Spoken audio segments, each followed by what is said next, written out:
столетию Коми появятся памятные монеты, а также будут отремонтированы исторические здания.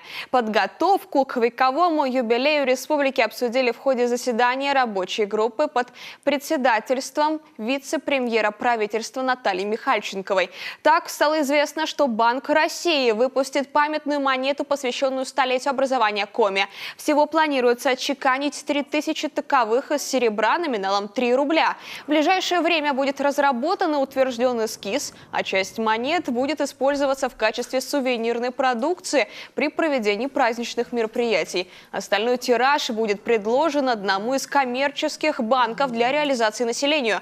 Также к юбилею республики запланирован ремонт объектов культурного наследия и зданий республиканской собственности. Особое внимание уделят 3 знаковым объектам столицы. Это школа номер 13, уездная земская больница и дом Жеребцова. Последний включен в прогнозный план приватизации госимущества. 13-я школа передана в аренду индивидуальному предпринимателю, который и займется ремонтно-реставрационными работами. А по зданию бывшей больницы вопрос сейчас решается. Здесь также предполагается использовать механизм социального партнерства.